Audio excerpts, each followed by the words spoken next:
அடுத்து 1962 ஸ்டேட் எலெக்ஷன்ல டிஎம்கேக்காக எம்ஜிஆர் நிறைய இடத்துல போய் பிரச்சாரம் பண்ணாங்க.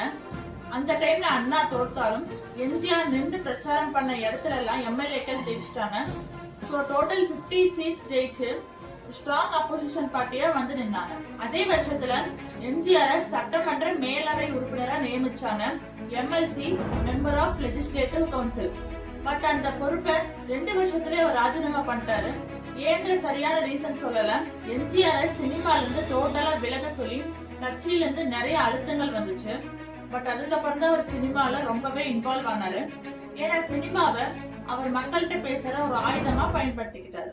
அடுத்து 1967ல தமிழ்நாடு ஸ்டேட் எலெக்ஷன் பீரியட். அப்ப எம்ஆர் ராதா எம்ஜிஆர் தொண்டையிலே சுட்டுட்டாரு. அப்ப ஹாஸ்பிட்டல்ல இருக்க மாதிரி எம்ஜிஆர் கழுத்துல கட்டோட ஒரு போட்டோ போட்டு கீழே உதயசூரியனுக்கே வாக்களியுங்கள் அந்த போஸ்டர் வச்சுதான் ஓட்டு சேகரிச்சாங்க. சோ அதுதான் முதல் முறை டிஎம்கே ஸ்டேட் எலெக்ஷன் வின் பண்ணி அறிஞர் அண்ணா சிஎம் ஆனாரு. எம்ஜிஆர் பரங்கிமலை தொகுதியில முதல் முறையா எம்எல்ஏவா வின் பண்ணாரு. அறிஞர் அண்ணா ரொம்ப கால சிஎம் போஸ்ட்ல நீடிக்கல. 1969ல உணவு குழாய் புற்றுநோயால் அவதிப்பட்டு இறந்துட்டாரு. சோ அடுத்த டிஎம்கே கட்சிக்கு யாரு சிஎம் அப்படின்ட்டு வரப்ப வி.ஆர். நெடுஞ்செழியன் கீ ஃபவுண்டர் ஆஃப் டிஎம்கேன்னு சொல்லலாம். கலைஞர். இந்த 2 பேத்துக்கும் தான் போட்டியே வந்துச்சு. அதுல கலைஞருக்கு தான் நிறைய எம்எல்ஏக்கள் ஆதரவு கொடுத்தாங்க. சோ கலைஞர் தான் அடுத்த சிஎம். எம்ஜிஆரும் கலைஞர் பக்கம் நின்னுட்டாரு.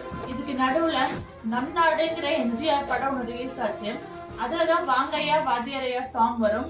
சோ அதுக்கப்புறமா தான் அவருக்கு வாத்தியார்ன்ற பேரே வந்துச்சு. அந்த பாட்டு வரப்ப தியேட்டர்லயே இவர் தான் அடுத்த சிஎம் மக்கள் எல்லாம் கொண்டாடினாங்க. அது டிஎம்கேக்கு ரொம்பவே இரிட்டேட்டிங்கா இருந்துச்சு. நெக்ஸ்ட் 1971ல நடந்த ஸ்டேட் எலெக்ஷன்ல டிஎம்கே வின் பண்ணி கலைஞர் சிஎம் ஆனாரு. எம்ஜிஆருக்கு பொருளாளர் பதவி கொடுத்தாங்க.